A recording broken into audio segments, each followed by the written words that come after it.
आप देख रहे हैं अनुराग की वाणी, अनुराग के साथ। तो हेडफोन्स लगाइए और इस कहानी को अपनी आंखों के सामने इमेजिन करके सुनिएगा। बहुत ही डरावना सपना देखने के बाद वो अचानक जाग उठा।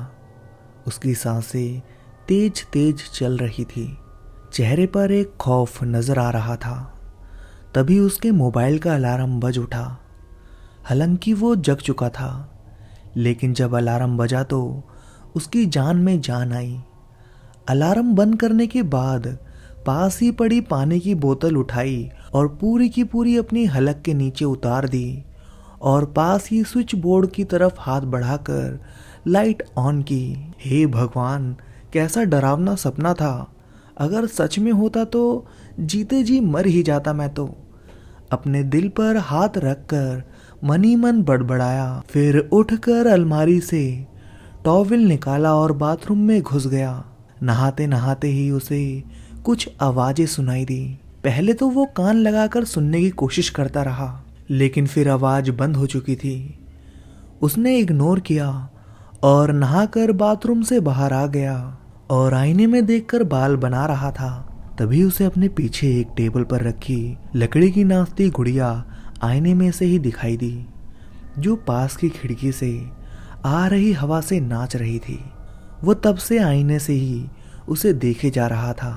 तभी उसने देखा कि वो गुड़िया अपनी आंखें टमका रही है। वो एकदम से डर गया और पीछे मुड़कर देखने लगा, लेकिन उसे ऐसा कुछ दिखाई नहीं दिया।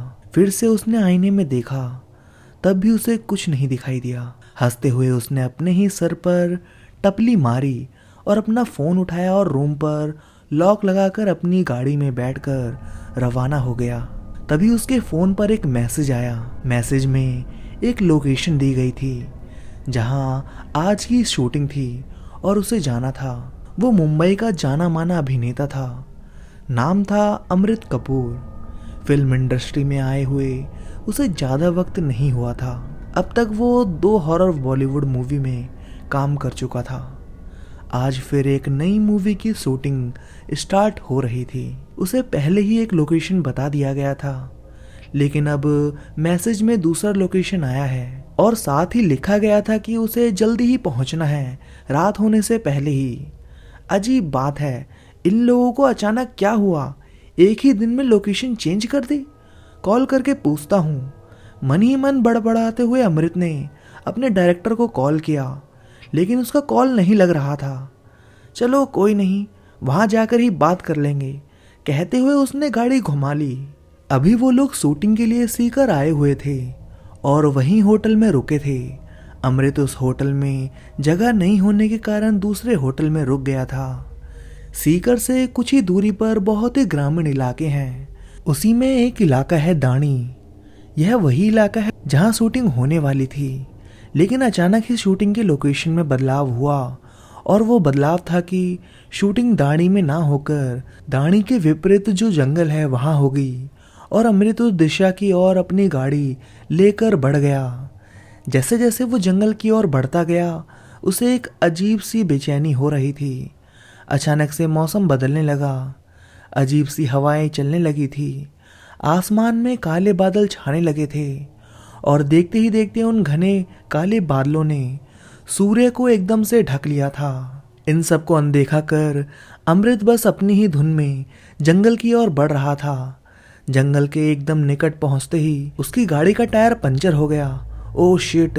गुस्से में गाड़ी को अपने पैरों से मारते हुए अमृत चिल्लाया और पैदल ही आगे बढ़ने लगा। तभी वहां भागता हुआ एक लड़का आया और अमृत के सामने आकर खड़ा हो गया। देखने में बड़ा अजीब सा था वो, और उसने अमृत को जंगल की ओर इशारा करते हुए वहां जाने को कहा। अमृत कानों में हेडफोन लगाए गाना सुनते हुए उस घने जंगल की ओर जाने लगा था। जैसे ही उसने अपना पैर घने जंगल में रखा, वैसे ही वहां तेज तेज आंधियां चलने लगी और बारिश शुरू हो गई। एकदम से वहां अंधेरा सा हो गया था और अजीब अजीब आवाजें आने लगी थी। अचानक उसे एक लड़की की चीख सुनाई दी। अमृत चौंक गया और जहां से वो चीख सुनाई दी उस ओर जाने लगा था। जैसे ही उसने कदम बढ़ाया, तभी एक मरा हुआ उल्लू उसके ऊपर आ गिरा। उसके मुंह से चीख निकल गई और वो थोड़ा पीछे हट गया और ऊपर की तरफ देखा। एक डरावनी सी बड़ी सी पूंछ वाली बिल्ली उसे घूर रही थी और उसके मुंह पर खून लगा हुआ था। वो वहां से पीछे हटता तभी उस बिल्ली ने उस पर हमला कर दिया। उसके चेहरे को नोचते हुए वो बिल्ली उसे खाने ही वाली थी कि एक झटके में अमृत ने उसे खुद से दूर फेंक दिया। लेकिन ये क्या, वो बिल्ली अपनी आकृति बदल रही थी। देखते ही देखते वो बिल्ली टूटी गर्दन वाली चुड़ैल बन चुकी थी। उसके मुंह से अभी भी खून टपक रहा था।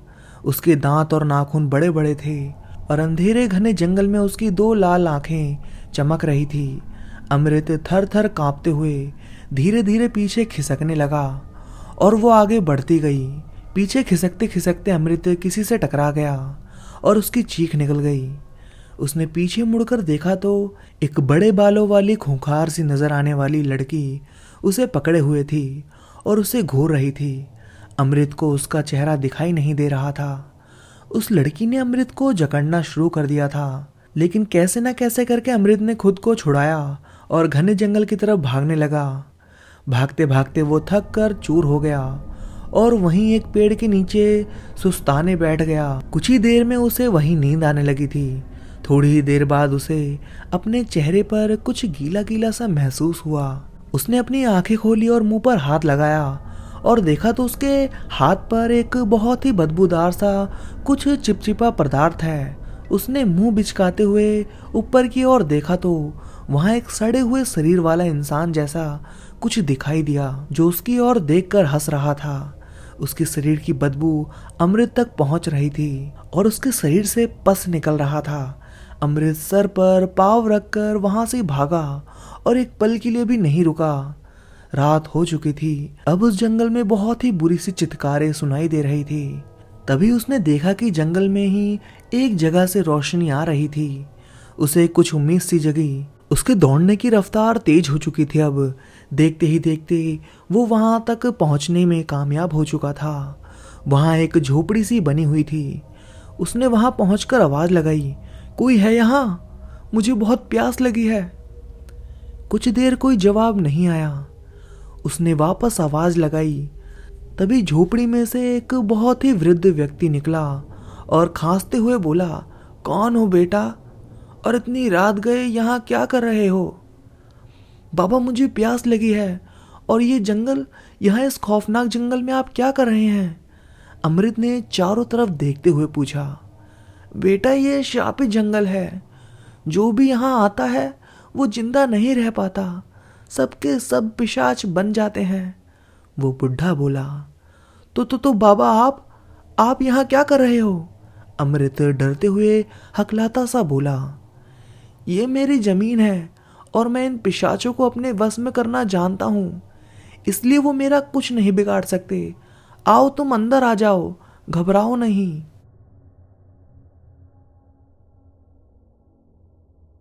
और सुबह दिन होते ही यहाँ से बाहर निकल जाना, अभी तो खतरा होगा। कहते हुए उस वृद्ध ने अमृत को आने को कहा। जैसे ही अमृत उस झोपड़ी में घुसा, वैसे ही एक बदबूदार हवा के झोंके ने उसे हिला दिया। फिर भी हिम्मत करते हुए वो वहीं पड़ी एक मुदिया पर बैठ गया। कुछ ही देर बाद वो वृद्ध अमृत के लिए खाना और पानी लेकर आया और पास ही पड़ी लालटेन को तेज कर दिया। जैसे ही अमृत ने पानी के गिलास को अपने होठों से लगाया, वैसे ही वो चौंक गया। गिलास में पानी नहीं बल्कि रक्त था। वो बहुत डर गया। उसकी नज़र खाने वाली प्लेट पर गई। वहां एक इंसान का खून से सना हाथ दिखा। वो चिल्लाते हुए वहां से उठ गया। जैसे ही उठा उसने देखा वही डायन और पिशाच जो रास्ते में थे वो उसके आसपास ही घूम और उड़ रहे थे। और वो वृद्ध व्यक्ति सड़े हुए आदमी में परिवर्तित हो गया जिसके शरीर से बदबू आ रही थी। देखते ही देखते वो चारों पिशाच उसकी ओर बढ़ रहे थे। पीछे हटते हटते अमृत उस झोपड़ी को तोड़कर पीछे की तरफ गिर गया और बेहोश हो गया। सुबह हुई। अमृत अभी भी बेहोश पड़ा था उस जंगल में। उठो, कौन हो तुम? तुम्हें सुनाई नहीं दे रहा है क्या? उठो। पानी छिड़कते हुए किसी ने अमृत को आवाज लगाई। कानों में मिश्री घोलती सी एक आवाज अमृत को सुनाई दी और अमृत ने फट से आंखें खोल दी। सामने एक बहुत ही सुंदर राजकुमारी जैसी दिखने वाली लड़की खड़ी थी। अमृत फट से उठा और चारों तरफ देखने लगा। तुम सुरक्षित हो, डरो नहीं, खौफनाक रात बीत चुकी है, अब चलो मेरे साथ यहाँ से, मुझे जंगल के बाहर का रास्ता पता है। उस लड़की ने अमृत को अपना हाथ दिया और उसे खड़ा कर दिया और अपने साथ ले जाने लगी। अमृत उसकी सुंदरता में इस कदर खोया हुआ था कि वो बस उसे देखते हुए उसके पीछे पीछे चला जा रहा था कि अचानक जंगल से बाहर निकलते ही लड़की जोर से चिल्लाई। अमृत को होश आया। क्या हुआ? तुम चिल्ला क्यों रही हो? हड़बड़ाते हुए अमृत ने पूछा। वो वहां कुछ है। सामने की ओर इशारा करते हुए उस लड़की ने अपने दोनों हाथों से अपना चेहरा ढक लिया। अमृत ने सामने की ओर देखा तो उसकी आंखें फटी की फटी रह गई। सामने किसी की लाश पड़ी थी। उस लाश का एक पाव आधा गायब था और वहां से मांस के लौथड़े निकले हुए थे और एक आंख गायब थी और दायां गाल पूरी तरह से दांतों से खाया हुआ था। उसे देखकर अमृत को उल्टी सी आ गई। वो धीरे धीरे उनके पास बढ़ा। उसके पास ही एक पर्स पड़ा था। उसमें अमृत का आधार कार्ड और फोटो थे। अमृत चौंक गया। उसने ध्यान से देखा तो ये वो खुद ही था। जैसे ही उसने उसको छुआ वैसे ही अमृत को एक झटका सा लगा और वो लाश धू धू करके जलने लगी। जैसे जैसे वो लाश जल रही थी वैसे वैसे ही पास ही खड़ी अमृत की रूह भी वैसे ही तब्दील होने लगी थी जैसे अभी उसका शरीर था। उसने पीछे मुंह करके देखा तो वो सुंदर सी राजकुमारी की तरह दिखने वाली लड़की एक टूटी गर्दन वाली डायन में तब्दील हो चुकी थी और उसके पास आकर उसका हाथ पकड़कर घने खौफनाक जंगल में ले गई। कुछ ही देर में अमृत उसी पेड़ पर बैठा था जहां वो बिल्ली बैठी उल्लू खा रही थी और इस खौफनाक जंगल में आने वाले नए मेहमान का इंतजार करने लगा। आज की कहानी हमें सत्यम ने भेजी है, तो अब मैं आप सभी को कहानी सत्यम जी के पॉइंट ऑफ व्यू से सुनाऊंगा। कभी कभी अनजान सफर जीवन का सबसे लंबा सफर साबित हो जाता है। ऐसे ही एक बार मेरे साथ हुआ था। मेरी एक गलती ने मेरी मौत को बुलावा भेज दिया था। सही समय पर अगर मैंने समझदारी नहीं दिखाई होती तो शायद आज मैं ये बताने के लिए जिंदा नहीं होता। मेरा नाम सत्यम है। आज से लगभग 6 महीने पहले मुझे मेरे मामा नरेंद्र का कॉल आया। उन्होंने कहा, सत्यम कहाँ है तू? मैंने कहा, मामा मैं इलाहाबाद में हूँ। क्या हुआ? आज अचानक से कॉल कैसे किया? कोई बात है क्या? मामा ने हिचकिचाते हुए कहा, नहीं ऐसी कोई बात तो नहीं है, पर एक दिक्कत आ गई है और मुझे तेरी जरूरत है। मैं मामा की बात सुन के अचंभे में पड़ गया। उनकी बातों से ऐसा लग रहा था जैसे उन्हें कोई बात परेशान कर रही है। मैंने पूछा, क्या हुआ मामा, बोलो। मामा ने कहा, मेरा एक गुड़ से भरा ट्रक कल रात तक कोकण पहुंचना है। मेरा ड्राइवर जो पिछले हफ्ते कोकण ये गुड़ लेके जाने वाला था उसने कुछ दिन पहले ही काम छोड़ दिया, जिस वजह से ये गुड़ समय से कोकण नहीं पहुंच पाया। मैंने जिस मालिक से गुड़ और इसे पहुंचाने के लिए पैसे लिए थे अब वो धमकी दे रहा है कि अगर कल रात तक गुड़ नहीं पहुंचा तो वो मुझे छोड़ेगा नहीं। मैंने कहा, ऐसे कैसे वो आपको कुछ करेगा, आप टेंशन मत लो। मैं समझ गया कि मामा चाहते हैं कि उनका वो ट्रक मैं कोकण तक पहुंचाऊं। मैंने कहा, मैं आज ही कानपुर आ रहा हूं, मामा आप टेंशन मत लो। इतना कहने के बाद मामा शांत हो गए और उन्होंने कहा, जल्द से जल्द तू यहाँ आ जा। फोन रखते ही मैंने अपना सामान भरा और मैं कानपुर के लिए निकल गया। उस दिन मैं शाम तक मामा के पास पहुंच गया। ज्यादा समय ना गवाते हुए मैंने वहां एक एड्रेस पूछा जहां ये गुड़ ले जाना था और वहां कैसे जाना है उसका रास्ता पूछा। मामा ने मुझे रास्ते के बारे में सब बताया और मैं कानपुर से गुड़ से भरा ट्रक कोकण पहुंचाने के लिए निकल पड़ा। मेरा सफर कुल 2 दिन का था। आज की रात बिताते हुए अगले दिन का सुबह और शाम बिताना था और अगली रात में मैं कोकण पहुंच जाता। मैं एक मनमौजी आदमी हूँ। मैं धीरे धीरे गाना सुनते हुए अपना सफर काटने लगा। देखते ही देखते शाम ढल गई और रात हो गई। मैं घर से कुछ खाना लेके निकला था तो भूख लगने पर मैंने वही खाना खाया और ट्रक के अंदर ही कुछ घंटे सो गया। कुछ घंटों के बाद उठकर मैं फिर से गाड़ी चलाने लगा। ऐसे ही एक रात गुजर गई और देखते ही देखते दिन भी गुजर गया।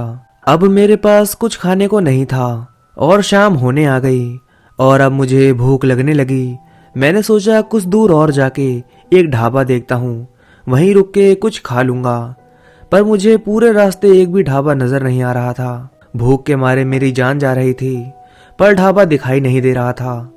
ढाबा ढूंढते ढूंढते मैं 20 किलोमीटर गाड़ी चला चुका था, पर आसपास कोई ढाबा नजर नहीं आ रहा था। तभी मुझे मेरे दाएं हाथ पर एक ढाबा दिखाई पड़ा। मैं उसे देख काफी खुश हो गया। मैंने फौरन ही अपनी गाड़ी ढाबे की तरफ मोड़ ली। वहां जाके मैंने देखा इस ढाबे पे काफी भीड़ दिखाई पड़ रही थी। यहाँ आसपास में कोई ढाबा नहीं था, इसलिए लोग दूर दूर से आकर यहाँ खाना खाने रुके हुए थे। ढाबे पे जाके मैंने अपना ट्रक पार्किंग में लगा दिया और खाने का ऑर्डर दे दिया। कुछ ही देर में मेरा खाना भी आ गया। मैं अपना खाना बड़े चाव से खा रहा था।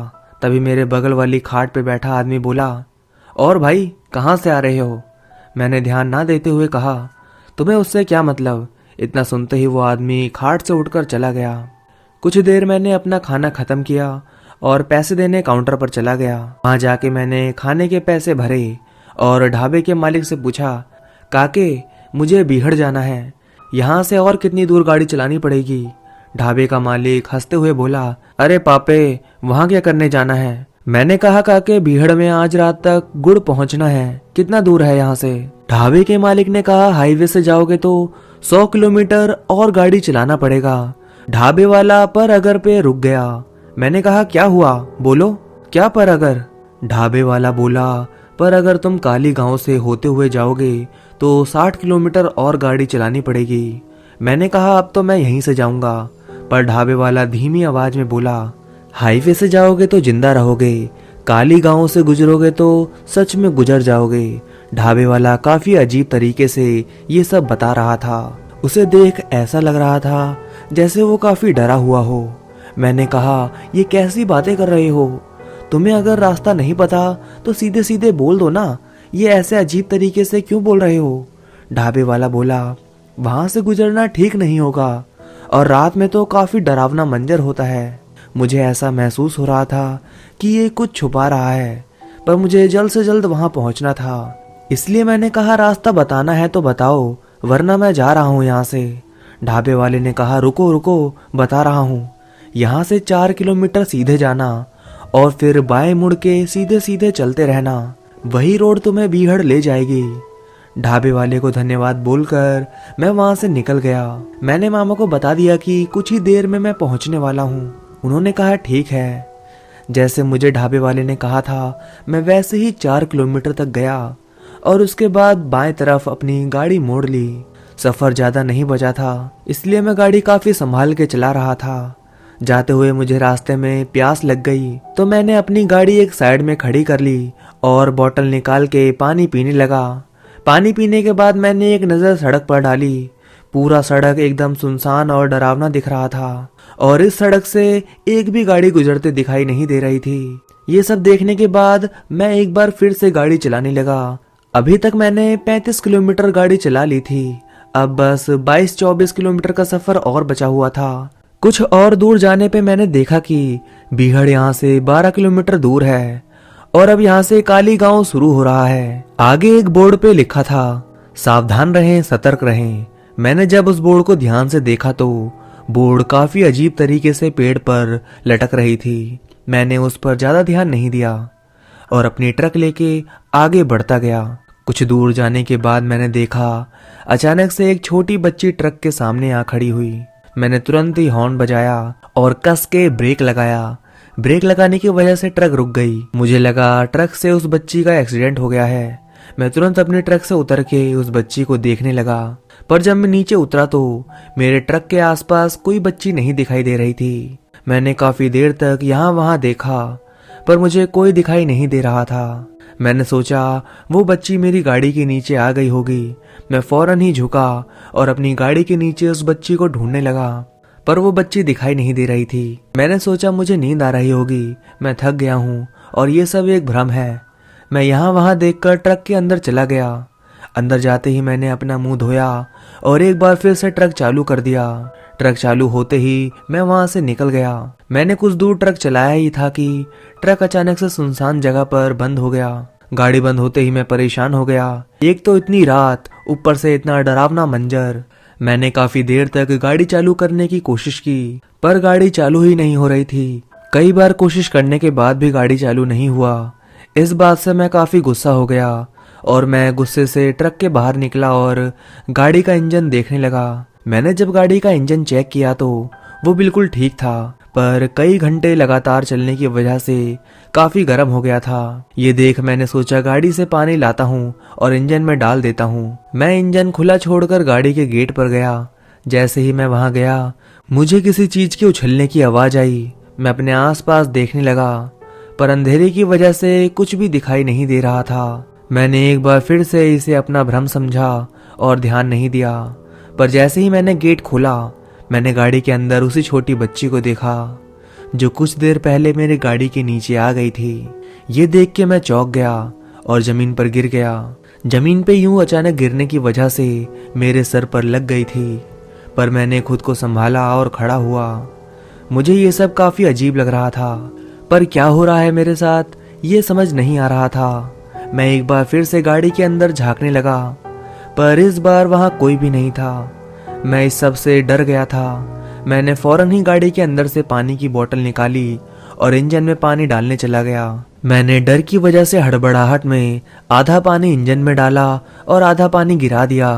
मेरे हाथ पैर सुन पड़ने लगे थे और मेरा डर समय के साथ बढ़ने लगा था। मैंने इंजन में पानी डाला ही था कि मुझे लगा मेरे पीछे कोई खड़ा है। मैं जैसे ही पीछे मुड़ा, मैंने देखा मेरे पीछे कोई भी नहीं है। अब ये सब मुझे काफी डरावना लग रहा था। मेरा दिमाग काम ही नहीं कर रहा था। मैं इंजन में पानी डालकर नीचे आ गया। मैं डर की वजह से अपने आगे पीछे और अगल बगल देखने लगा। तभी मुझे मुझसे कुछ दूर पर एक औरत दिखाई पड़ी। काफी अंधेरा होने की वजह से उसका चेहरा दिखाई नहीं दे रहा था। मैं सोचने लगा इतनी रात में ये यहाँ क्या कर रही है। मैं इतना सोच ही रहा था कि वो औरत जोर जोर से रोने लगी। उसके रोने की आवाज काफी डरावनी लग रही थी। मैं वहीं से खड़ा होके बोला, क्या हुआ भाभी, रो क्यों रही हो? पर उस औरत ने कुछ भी नहीं कहा और रोती रही। ये सब सुनसान सड़क पे काफी अजीब और डरावना लग रहा था, पर मैं इन सब में और फंसना नहीं चाहता था, तो ज्यादा कुछ ना बोलते हुए मैं ट्रक पर चढ़ने लगा। मैं चढ़ ही रहा था कि वो औरत रोते हुए बोली, मेरी छोटी बच्ची कहीं दिखाई नहीं दे रही है। मैं कब से उसे ढूंढ रही हूँ, पता नहीं वो कहाँ चली गई।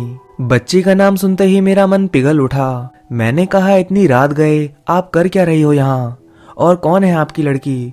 दरअसल जो बात उस औरत ने मुझे बताई, वो सुनने के बाद मेरे होश उड़ गए।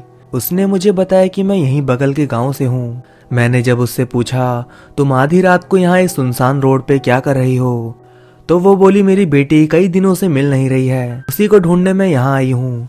मैंने पूछा, उसका हुलिया कैसा है और कितने दिन पहले खोई थी? वो औरत एक डरावनी और रहस्यमय आवाज में बोली, मेरी बेटी के हाथ में एक गुड्डा है, वो उसी गुड्डे के साथ खेल रही होगी। उस औरत की बात मुझे उस लड़की की याद दिलाने लगी जो अभी कुछ देर पहले मेरे ट्रक के सामने आई थी और अभी कुछ समय पहले मेरे ट्रक में बैठी हुई थी।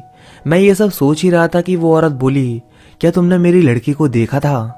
मैं इतनी रात गए किसी उलझन में नहीं फंसना चाहता था, इसलिए मैंने कहा, नहीं, मैंने किसी को नहीं देखा है। वो औरत अचानक से चुप हो गई।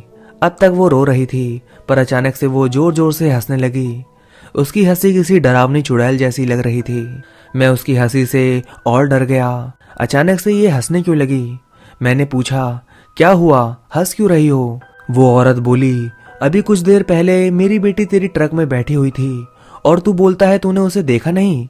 ये सुनते ही मैं समझ गया, ये दोनों कोई जिंदा इंसान तो नहीं है। मैं ये सब सोच ही रहा था कि वो औरत अचानक से हवा में गायब हो गई। मैं समझ गया, ये दोनों जरूर कोई आत्मा है। मैंने अपनी सूझबूझ दिखाई और फौरन ही गाड़ी लेकर वहां से निकल गया।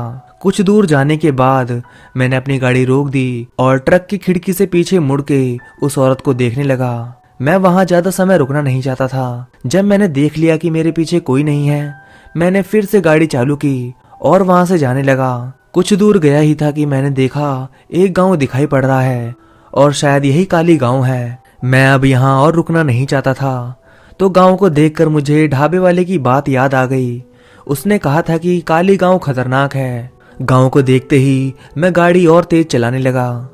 कुछ देर बाद मैं गांव से निकल गया। मुझे लग रहा था बस कुछ ही दूर जाना है और अब मैं उन दोनों आत्माओं से बच गया हूँ। मैं इससे बहुत खुश था। तभी अचानक से वो लड़की और वो औरत मेरी गाड़ी के सामने आ गए।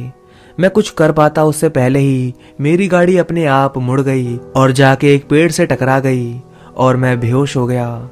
जब मेरी आंख खुली तो मैंने देखा मैं कुछ लोगों के बीच में हूँ और ये मेरी पट्टी कर रहे हैं। होश में आते ही मैंने कहा, कौन हो तुम सब? क्या मैं मर गया हूँ? क्या उन दोनों ने मुझे मार डाला है?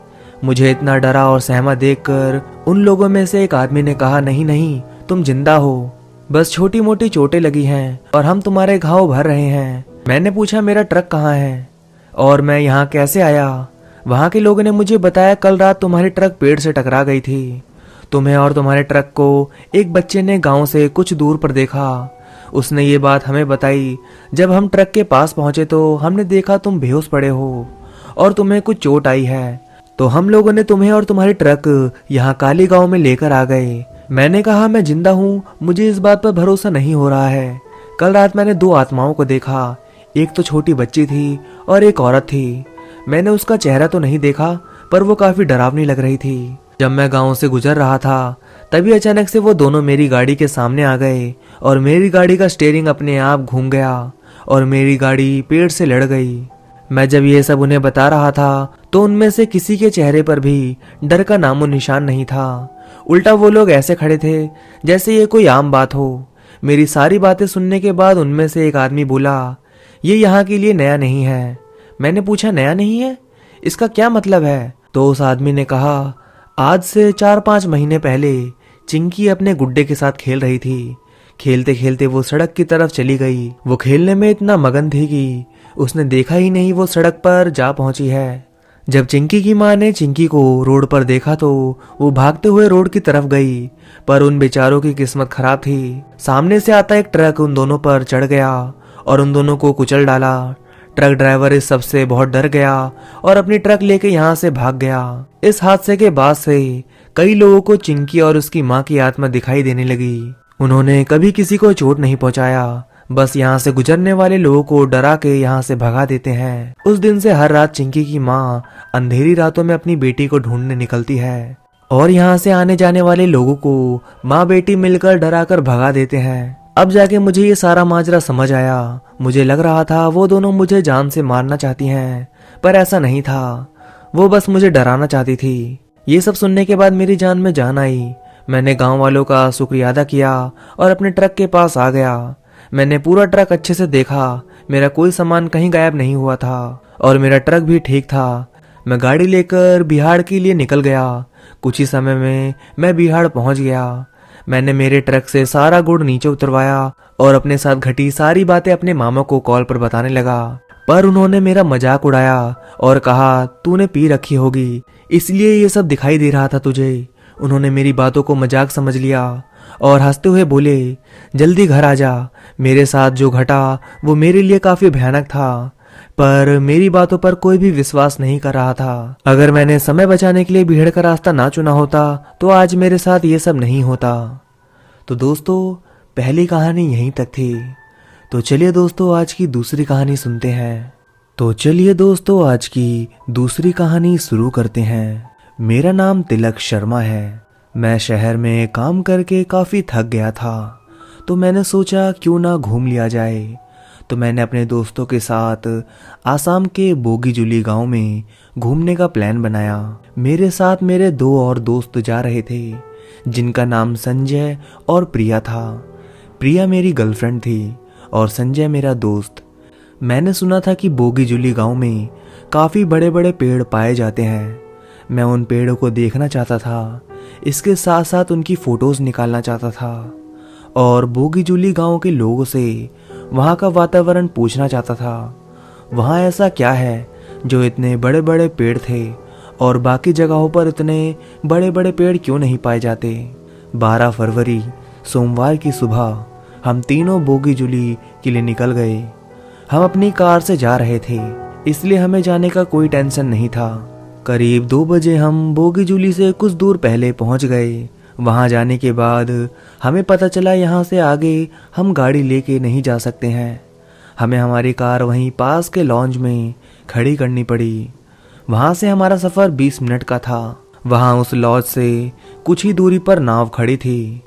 हमें नदी के इस पार से उस पार तक जाने के लिए नाव का सहारा लेना पड़ा। मेरी गर्लफ्रेंड प्रिया और मेरा दोस्त इस सफ़र से काफ़ी खुश दिखाई दे रहे थे। वो यहाँ आकर अपने आप को यहाँ के माहौल में ढालना चाहते थे और थोड़ी शांति चाहते थे। कुछ देर नाव के सफ़र के बाद हम किनारे पर आ गए। नाव वाले को कुछ पैसे देकर हम सब वहाँ से जाने लगे। मैं कुछ कदम चला ही था कि मुझे याद आया, यहाँ बोगीजुली गांव में फ़ोन में नेटवर्क नहीं रहता है। मैंने तुरंत ही संजय और प्रिया को कहा, अरे रुको रुको, यहाँ से गांव की तरफ जाने से पहले जिसको जिसको फ़ोन करना चाहते हो कर लो, अंदर नेटवर्क नहीं होगा, किसी से बात नहीं हो पाएगी। ये सुनने के बाद प्रिया बोली, मैं सोशल मीडिया कैसे यूज़ करूँगी? मैंने कहा, कुछ दिन के लिए सोशल मीडिया भूल जाओ। ये सुन के संजय हंसने लगा और बोला, ये देखो फ़ोन का भूत सवार है इस पर। वो दोनों आपस में मस्ती करने लगे और मैंने हमारे गाइड को कॉल किया। उसने कहा, तिलक तुम आ गए हो क्या? मैंने कहा, हाँ हम तो आ गए हैं, तुम कहाँ हो यार? हमारा गाइड बोला, ये लो तुम्हारे सामने ही खड़ा हूँ। तभी अचानक से वो सामने आकर मुझसे बोला, क्या तुम भी? देखो सामने ही तो हूँ। मैं उसकी ये मस्ती देख के हंसने लगा। तभी प्रिया बोली, ये कौन है तिलक? मैंने कहा, ये हमारे गाइड हैं, यही हमें यहाँ घुमाएंगे। हमारा गाइड प्रिया और संजय को देख के बोला, क्या ये दोनों भी तुम्हारे साथ हैं? मैंने कहा, हाँ ये भी मेरे साथ ही हैं। गाइड बोला, जरा यहाँ आना तो। वो मुझे एक कोने में ले गया और बोला, तुमने तो फ़ोन पे कहा था कि तुम अकेले आओगे, फिर ये लोग तुम्हारे साथ कैसे? मैंने कहा, पहले मैं अकेले ही आ रहा था, फिर मैंने सोचा क्यों ना दोस्तों के साथ ही थोड़ी मस्ती की जाए, तो मैं अपने साथ इन दोनों को ले आया। गाइड बोला, मैंने तुम्हें कहा था ना, यहाँ गांव वाले शहर वालों को पसंद नहीं करते हैं, तुम्हारे तौर तरीके इन्हें नहीं समझते हैं। अगर कुछ गड़बड़ हुई तो उसकी जिम्मेदारी किसकी होगी? मैंने कहा, कुछ नहीं होगा, ये लो 2000 और सब संभाल लेना। गाइड बोला, अपने दोस्तों को कह दो वहां जाके किसी से ज़्यादा बात ना करे, वरना गांव वाले पता नहीं क्या ही करेंगे। मैंने कहा, हाँ हाँ तुम डरो मत, मैं संभाल लूँगा। मैं वहाँ से प्रिया और संजय के पास गया और बोला, गांव वाले पुराने ख्यालातों के हैं, उनके सामने शहरी बनने की कोशिश मत करना और जितना हो सके उतना दूर रहना उन सब से। प्रिया और संजय ने कहा, जी हुजूर, जैसा आप कहें जापना। मैंने कहा, इसे मस्ती में मत लो, वहाँ अंदर गांव में कुछ भी हो सकता है, ध्यान से रहना। इतना कह के मैंने गाइड को कहा, चलो। मैंने इन्हें समझा दिया है। कुछ दूर पैदल चलने के बाद हम गांव में पहुंच गए। पूरा गांव एक अजूबे जैसा लग रहा था।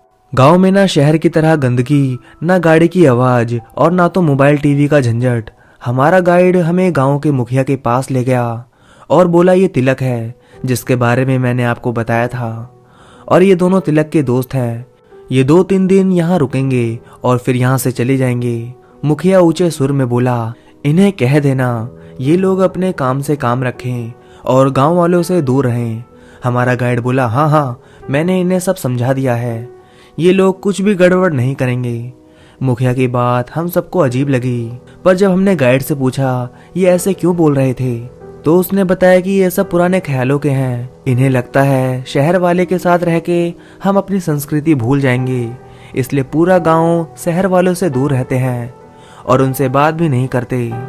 ये सब बातें काफ़ी अजीब थी, पर हमने इस पे ज़्यादा ध्यान नहीं दिया। इतना कह के गाइड हमें हमारे घर की ओर ले गया। वहाँ उसने हमें हमारा कमरा दिखाया और बोला, तुम सब जब तक रहोगे इसी घर में रहोगे। हमें हमारा घर दिखा के वो जाने लगा और बोला, मैं कुछ देर बाद आता हूँ, तब तुम्हें यहाँ की सैर कराऊंगा। मैंने कहा, हाँ ठीक है। इतना बोल के गाइड चला गया और हम भी कमरे में अपना सारा सामान रखने लगे। सामान रखने के बाद हमने अपने कपड़े बदले और वहीं बैठ गए। जब हमारी नज़र खिड़की की तरफ गई तब हमने खिड़की से देखा कुछ लोग हमें देख रहे हैं। मैंने उनसे पूछा, और कैसे हैं आप लोग, पर उनमें से किसी ने जवाब नहीं दिया और हमें अनदेखा करके चले गए। गांव वाले काफ़ी अजीब तरीके से हमें देख रहे थे और उनका रवैया भी बहुत अजीब दिख रहा था। कुछ देर बाद गाइड आया और हमें पूरा गांव घुमाने के लिए लेकर चला गया। गांव के हर तरफ पेड़ पौधे थे। ऐसा लग रहा था ये गांव नहीं, पेड़ों का नगर हो। बहुत बड़े बड़े और मोटे मोटे पेड़ देखने को मिल रहे थे। संजय अपने कैमरे से यहाँ वहाँ की फोटो ले रहा था और प्रिया मेरे साथ मेरा हाथ पकड़ के घूम रही थी। गाइड हमें उस गांव की खासियत बता रहा था। उसने बताया कि यहाँ किसी भी प्रकार की बीमारी हो तो सारी बूटियां हमें हमारे अगल बगल से मिल जाती हैं। हमारे यहाँ बस एक वैद्य है जो पूरे गांव की तबीयत ठीक करता है, और यहाँ जितने बड़े बड़े पेड़ पाए जाते हैं उतने बड़े बड़े पेड़ कहीं नहीं पाए जाते। ये सब हमें काफ़ी अच्छा लग रहा था। हमने एक एक करके पूरा गांव घूम लिया, पर गांव का एक भी इंसान हमसे बात नहीं कर रहा था। जब मैंने इस बारे में फिर से गाइड से बात करनी चाहिए तो उसने मेरी बात पलट दी और बोला, तुम कुछ ज़्यादा ही सोच रहे हो। संजय फोटो खींचते हुए बोला, अरे हमें यहाँ भी ले चलो भाई। मैंने कहा, यहाँ कहाँ संजय? संजय बोला, ये मुखिया के घर के पीछे काफ़ी अच्छे अच्छे फूल पौधे दिखाई दे रहे हैं, हमें वहाँ भी जाना चाहिए। एक बार मैंने जब मुखिया के घर के पीछे नज़र डाली तो मैंने देखा, अरे हाँ, यहाँ तो काफ़ी बढ़िया बढ़िया फूल पौधे दिखाई दे रहे हैं। मैंने कहा, चलो वहाँ चलते हैं। गाइड बोला, नहीं, वहाँ मत जाओ, वहाँ मत जाओ। पर संजय और प्रिया ने कुछ भी नहीं सुना और मुखिया के घर के पीछे चले गए। वहाँ जाके प्रिया ने उनमें से कुछ फूल तोड़ लिए और अपने बालों में लगा लिए। गाइड भागता हुआ प्रिया और संजय के पास गया और बोला, जल्दी से यहाँ से निकलो, वरना अगर मुखिया आ गया तो वो बहुत गुस्सा करेंगे। गाइड को ऐसा डरा देख प्रिया और संजय वहाँ से बाहर आ गए। प्रिया ने पूछा, इतने डरे हुए क्यों हो? तब गाइड बोला, मुखिया बहुत सख्त है, वो इन फूलों को किसी को भी छूने नहीं देना चाहता है। अगर उसे पता चला कि तुम मेरे साथ यहाँ आए थे तो तुम्हारी वजह से मुझे भी सुनना पड़ेगा। मैंने सोचा हमारी वजह से गाइड क्यों डांट खाए। मैंने कहा, मुखिया आए उससे पहले हमें अपने घर जाना चाहिए, चलो सब यहाँ से। हम वहाँ से सीधा घर आ गए। गाइड काफ़ी डरा हुआ था। मुझे शुरुआत से लग रहा था ये कुछ छुपा रहा है, और मेरा शक तब पक्का हो गया जब इसने ये कहा कि मुखिया बहुत सख्त है और ये फूल कोई छूता नहीं है। पर मैंने उस समय कुछ भी बोलना सही नहीं समझा, इसलिए चुप था। गाइड वहाँ से जाते जाते बोला, तुम्हारा खाना तुम्हारे पास आ जाएगा, पर तुम घर से बाहर मत निकलना। प्रिया ने जवाब दिया, हम बच्चे नहीं हैं, तुम जाओ। गाइड के जाने के बाद हम तीनों आपस में बातें करने लगे। प्रिया बोली, जब से मैंने उस फूल को सूंघा है मुझे कुछ अजीब सा लग रहा है, और जब हम घूम रहे थे तब मुझे ऐसा लगा कि कोई पेड़ के पीछे से झांक रहा है। संजय बोला, जब मैं फोटोज ले रहा था तभी मुझे ऐसा लगा कोई हमारे सामने से गुजरा, पर मुझे लगा ये मेरा भ्रम है, इसलिए ये बात मैंने तुम दोनों को नहीं बताई। मैंने कहा, हाँ कुछ तो अजीब है यहाँ पर, ये गांव वाले कुछ बोल ही नहीं रहे हैं हमसे। संजय और प्रिया कैमरा में फोटोज देख रहे थे। प्रिया बोली, ये कौन है पेड़ के पीछे? संजय बोला, कहाँ, मुझे तो कोई नहीं दिखाई दे रहा है। पर जब हमने ध्यान से देखा तब हमें पता चला कि कोई काला साया पेड़ के पीछे से हमारी तरफ देख रहा है। पर मैंने कहा, ये कोई गांव वाला होगा, यहाँ तो सब हमें चुपके चुपके ही देखते हैं, सामने तो कोई आता ही नहीं है। यही सब बातें करते करते रात हो गई। करीब 8 बजे गाइड हमारा खाना लेकर आया और बोला, ये लो तुम्हारा खाना। हमने वो खाना खा लिया और गाइड वहां से चला गया। हम शहर में थे तब 10-11 बजे खाना खाते थे, पर यहाँ इतना जल्दी खाना देखकर हम हंसने लगे। खाना टेबल पर रख के हम आपस में कुछ बात करने लगे। बात करते करते 11:30 बज गए और हम थक भी गए थे, इसलिए मैंने कहा, खाना खा लो और सोने चलो। हम सब ने खाना खाया और सोने चले गए। आधी रात करीब 1-2 बजे कोई दरवाजा पीट रहा था। हम सब सो रहे थे, पर प्रिया की आंख खुल गई। इतनी रात में कौन आया है, यही सोच के प्रिया दरवाजा खोलने गई। पर जब उसने दरवाजा खोला तो देखा वहां कोई नहीं है। प्रिया दरवाजा बंद करने जा ही रही थी कि उसे ऐसा लगा कोई उसे बुला रहा है। जब वो बाहर झांकने गई तो उसे कोई चमकती चीज उसे अपने पास बुला रही थी। प्रिया को वो चीज काफी आकर्षित कर रही थी। प्रिया धीरे धीरे उस आवाज की तरफ जाने लगी। जब वो पास पहुंची तो उसने देखा ये आवाज मुखिया के घर के पीछे वाले हिस्से से आ रही है। प्रिया वहां जाकर उन फूलों के बीच बेहोश हो गई। अगले दिन सुबह जब मेरी और संजय की नींद खुली तो हमने देखा प्रिया घर में नहीं है। हम दोनों प्रिया को लेके काफी परेशान हो गए और उसे यहाँ वहां देखने लगे। तभी गाइड आया और बोला प्रिया मुखिया के घर पर है। वो कल रात से मुखिया के घर के पीछे वाले हिस्से में बेहोश पड़ी है। जब हम वहां गए तो देखा कि प्रिया वहीं बेहोश पड़ी है। हमने उसे होश में लाने की कोशिश की पर वो होश में नहीं आई। तभी वहां गांव के वैद्य आए और प्रिया को देखने लगे। उन्होंने प्रिया को देखा और कहा इसे कुछ नहीं हुआ है, थोड़ी कमजोरी है, इसी वजह से बेहोश हो गई होगी। इसे घर लेके जाओ और कुछ देर आराम करने दो। हम दोनों ने प्रिया को उठाया और घर की तरफ आने लगे। मैंने जब गांव वालों को देखा तब उनकी आंखों में एक डर दिखाई दे रहा था और सबके चेहरों पर खौफ दिखाई दे रहा था। घर आने के बाद मैंने देखा मुखिया और गाइड आपस में कोई बात कर रहे थे और वो काफी डरे डरे लग रहे थे। घर पहुंचने के बाद हमने प्रिया को होश में लाया और उससे पूछा तुम वहां कैसे पहुंची, पर उसने कहा मुझे कुछ भी याद नहीं है। हमने भी सोचा प्रिया ठीक नहीं है, इसलिए उस पर ज्यादा जोर देना ठीक नहीं है। कुछ देर बाद गाइड आया और बोला सब ठीक है ना। संजय ने कहा हाँ यहाँ सब तो ठीक है, पर क्या गांव में सब ठीक है। गाइड एक नकली मुस्कान के साथ बोला हाँ हाँ यहाँ क्या होगा, सब ठीक है यहाँ। उसने कहा तैयार हो जाओ, अभी गांव का कुछ हिस्सा देखना बाकी है। मैंने कहा मन तो नहीं है, पर हाँ ठीक है हम तैयार रहेंगे। एक एक करके हम नहाने चले गए और फ्रेश हो लिए और गाइड का इंतजार करने लगे। तभी संजय बोला जब तक गाइड नहीं आता है हम थोड़ा आसपास घूम आते हैं और उनके कुछ फोटोज निकाल लेते हैं। पहले तो मैं मना कर रहा था क्योंकि गाइड ने बाहर निकलने से मना किया था, पर संजय और प्रिया ने मुझे बाहर निकलने के लिए मना ही लिया और हम बाहर निकल आए। हमने सोचा कि कुछ देर यहाँ आसपास के कुछ फोटोज ले लिए जाए, तो हम कैमरा लेकर यहाँ वहाँ की फोटोज लेने लगे। तभी गांव के कुछ लोगों ने हमें देखा और वो चिल्लाने लगे ये कौन लोग हैं जो हमारे गांव में आ गए हैं, इनके कपड़े देखो, इनका हुलिया और तौर तरीका देखो, इस लड़की ने तो पूरे कपड़े भी नहीं पहने हैं। एक बार फिर ये लोग गांव में कहर लाना चाहते हैं, ये खुद भी मरेंगे और हम गांव वालों को भी मारेंगे। ये सब सुनने में काफी अजीब सुनाई दे रहा था। कहर, हुलिया, हम भी मरेंगे, इनको भी मारेंगे। हम तीनों को ये समझ नहीं आ रहा था। गांव वाले चिल्ला रहे थे। इसी वजह से संजय भी उनसे इस बात पे बहस करने लगा और बोला ये कैसी बात कर रहे हो तुम लोग, तौर तरीके नहीं पता क्या? हम शहर से आते हैं तो जानवर है क्या?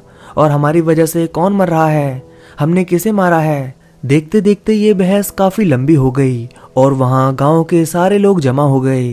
तभी हमारा गाइड आया और बोला क्या कर रहे हो तुम लोग, मैंने मना किया था ना बाहर निकलने से, तो क्यों बाहर आए? मैंने गाइड को सब कुछ बता दिया। उसने कैसे न कैसे करके उस बहस को शांत करवाई और बोला सब अपने अपने घर जाओ, सब ठीक है यहाँ, ये लोग एक दिन के अंदर चले जाएंगे, कोई बहस करने की जरूरत नहीं है। गाइड की बात सुन के सब जाने लगे, पर वो सब हमें काफी अजीब तरीके से घूर रहे थे। ऐसा लग रहा था वो हमें मार डालेंगे।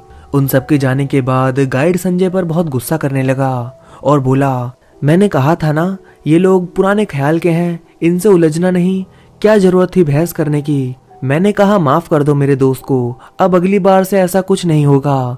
हमारा गाइड काफी गुस्से में था। उसे देखने से ऐसा लग रहा था जैसे बात बड़ी हो, पर वो कुछ छुपा रहा था हमसे। इस समय मैंने कुछ पूछना सही नहीं समझा, इसलिए मैंने कुछ कहा नहीं।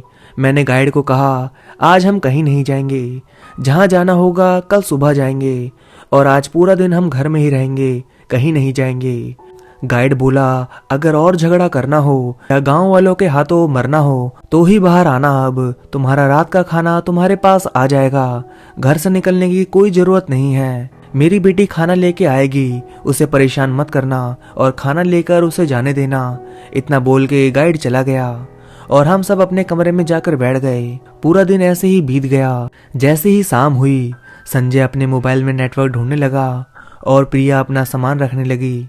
कुछ देर और बिताने के बाद रात हो गई। संजय बोला मैं सोने जा रहा हूँ, मुझे जगाना मत। और प्रिया बोली मेरे सिर में दर्द हो रहा है, मैं आराम करने जा रही हूँ, मुझे भी जगाना मत। मैंने सोचा अभी ये एकदम सही समय है, मैं अपनी डायरी में सब लिख लेता हूँ।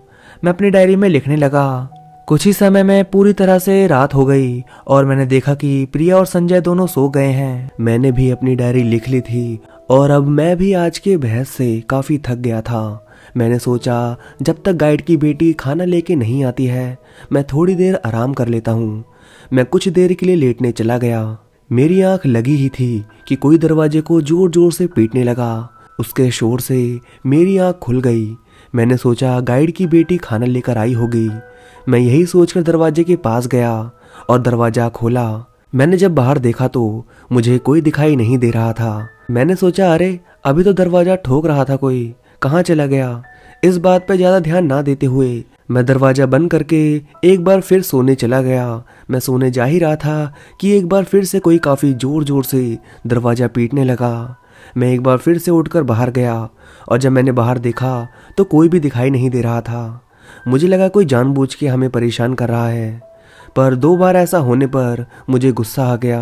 गुस्से में ही घर के अंदर गया और इस बार दरवाजे के पास खड़ा हो गया। मैंने सोचा जैसे ही कोई दरवाजा बजाएगा मैं तुरंत उसे पकड़ लूंगा। कुछ देर तक मैं वहीं अंदर दरवाजे के पास खड़ा था। तभी एक बार फिर से किसी ने दरवाजा ठोका। इस बार मैंने तुरंत दरवाजा खोला और देखा कि गाइड की बेटी हम सबके लिए खाना लेकर आई है।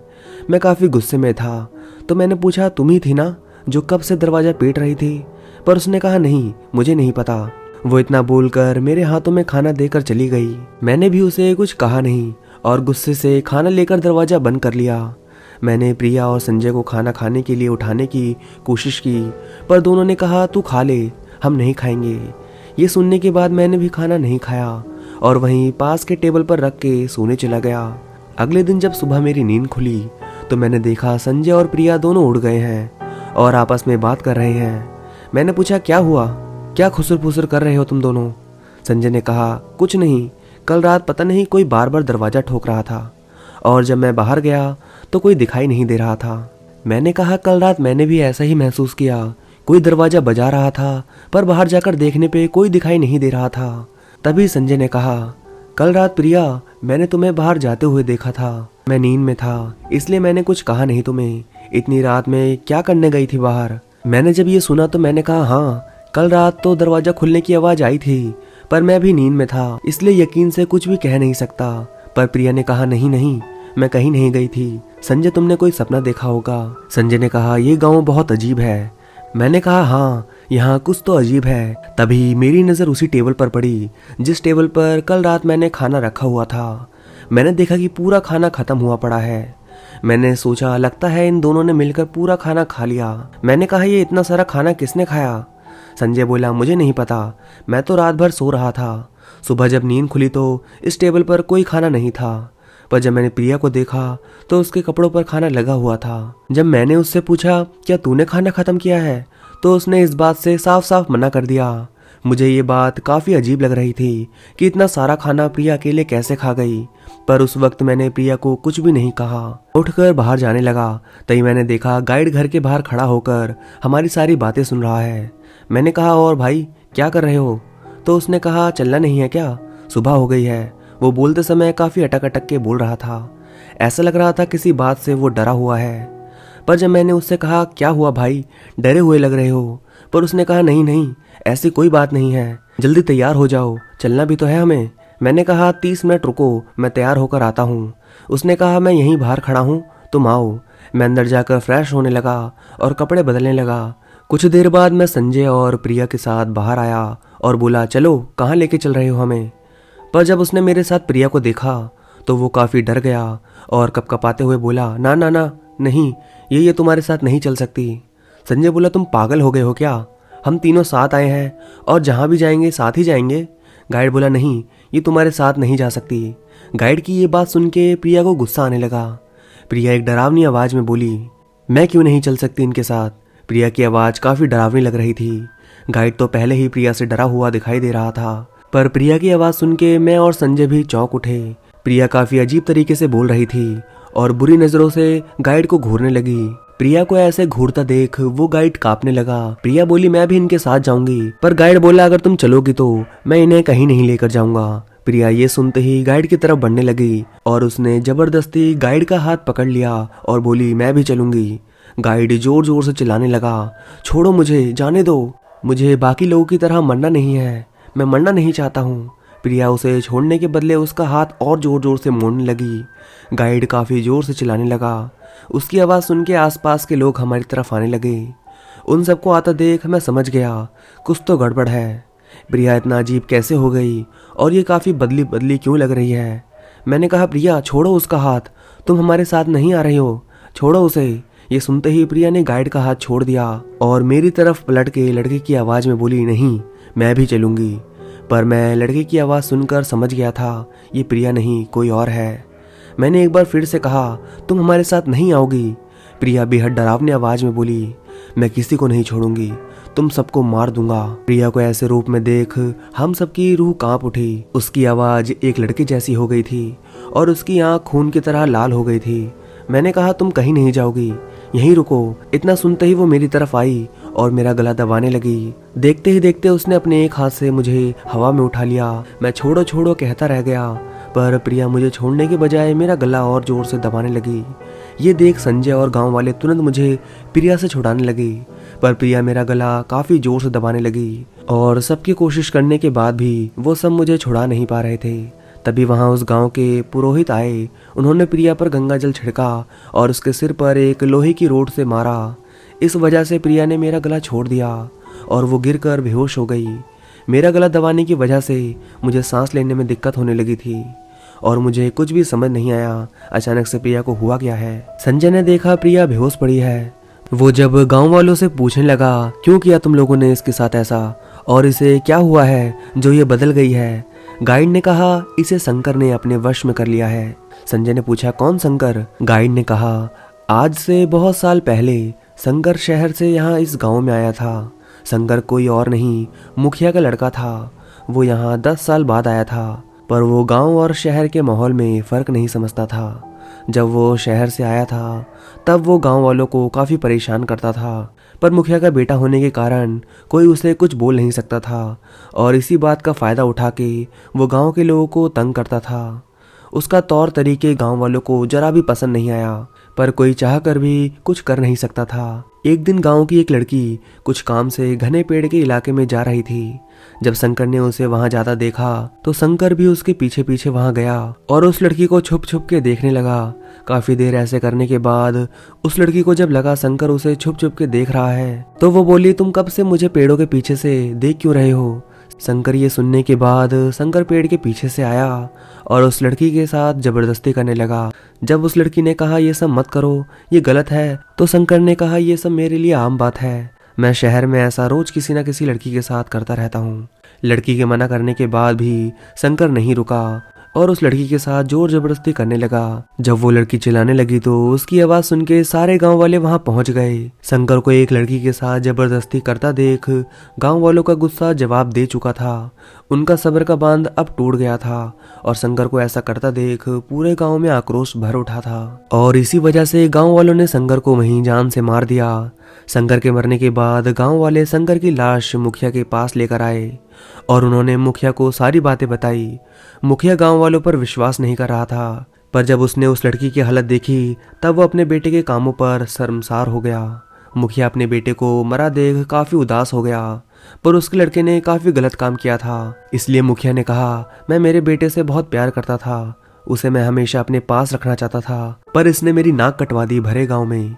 पर वो शंकर से बहुत प्यार करते थे, इसी वजह से उसकी लाश को अपने घर के पीछे वाले हिस्से में गाड़ कर वहाँ फूल लगा दिए हैं। पर शंकर की मौत के कुछ दिनों बाद से यहाँ कुछ अजीब अजीब होने लगा। कुछ दिनों बाद से गांव में शंकर की आत्मा घूमने लगी और जो भी यहाँ घूमने आता शंकर उसे फंसा कर इन फूलों के पास लाता और उन्हें अपने वश में करके एक दूसरे को मरवा देता। जो भी शहरी यहाँ आता शंकर की भटकती आत्मा उसे फंसा के मार देती। इसी सब से तंग आके हमने कई बार इन फूलों को खुड़वा कर फेंकना चाहा, पर इन्हें जितना उखाड़ते हैं ये उतने ही बड़े हो जाते हैं। शंकर लड़कियों को बड़े आसानी से अपने वश में कर लेता है, इसी वजह से उसने प्रिया को बड़ी आसानी से अपने वश में कर लिया। प्रिया ने जब से उन फूलों को सूंघा है वो तब से शंकर के बस में आने लगी और प्रिया को कल रात शंकर ही अपने साथ फूलों के पास ले गया था और कल रात तुम्हारा दरवाजा भी शंकर ही पीट रहा था। जब तिलक और संजय ने दरवाजा खोला तब उन्हें कोई दिखाई नहीं दिया, पर जब प्रिया ने दरवाजा खोला तब शंकर ने बड़े आसानी से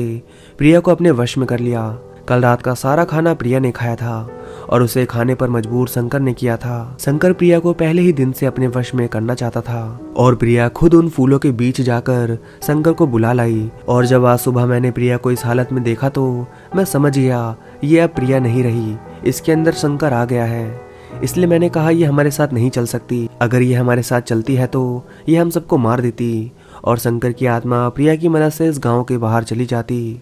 मैं और संजय ये बात सुन के काफी हैरान थे, पर गांव वालों ने जो भी कहा वो सब सच था। शंकर हमें कुछ कर ना दे, इसी डर से गांव वाले हमसे बात नहीं कर रहे थे और हमारे साथ इतना बुरा बर्ताव कर रहे थे। गांव वाले नहीं चाहते थे कि उनकी वजह से हमें कुछ हो, इसलिए यहाँ गांव में ज्यादा शहरी लोगों को नहीं आने दिया जाता है। ये सारी बातें मैं और संजय सुन के चौंक गए। हमें इन सारी बातों पर विश्वास नहीं था, पर अपनी आंखों से देखने के बाद हमें शंकर की भटकती आत्मा पर विश्वास करना पड़ा। मैंने कहा मेरी प्रिया ठीक कैसे होगी? पुरोहित ने कहा मुझे ये सब पहले ही पता चल गया था, इसलिए मैंने पूजा की तैयारी पहले ही कर ली थी। पुरोहित ने कहा इसे कुछ नहीं होगा, पर तुम्हें पूजा खत्म होने के बाद जल्द से जल्द गांव से निकलना होगा। मैंने कहा हम निकल जाएंगे, आप प्रिया के अंदर से शंकर की आत्मा को बाहर करो। पुरोहित ने कहा इसे मंदिर के पास ले चलो, मैंने पूजा की सारी तैयारी कर रखी है। वहां जाने के बाद पुरोहित ने कुछ घंटों तक पूजा की और पूजा खत्म होते ही प्रिया की आंखों से एक सफेद धुआं बाहर निकला और हवा में गायब हो गया। उस सफेद धुएं को सबने देखा और वो देखकर दिल दहल उठा। पुरोहित ने हमें कहा मैंने उसे कुछ देर के लिए शांत कर दिया है, पर तुम तीनों को जल्द से जल्द निकलना होगा, वरना इस बार उसे रोकना काफी मुश्किल होगा। मैं ये सुनते ही संजय के साथ गया और अपना सारा सामान भरने लगा और कुछ देर बाद हम तीनों गांव वालों की मदद से उस गांव से बाहर आ गए और हमारी जान बच गई। ये सब काफी डरावना था हमारे लिए और प्रिया के साथ क्या हुआ था उसे कुछ याद नहीं था। हम वहां से निकलकर सीधा अपने घर के लिए निकल पड़े। तो दोस्तों कहानी बस यहीं तक थी। अगर आपको कहानी अच्छी लगी हो तो इस वीडियो को लाइक करिए और कमेंट करके बताइए कहानी आपको कैसी लगी। तो अब मैं आप सभी से मिलता हूँ नेक्स्ट वीडियो में, तब तक के लिए धन्यवाद दोस्तों।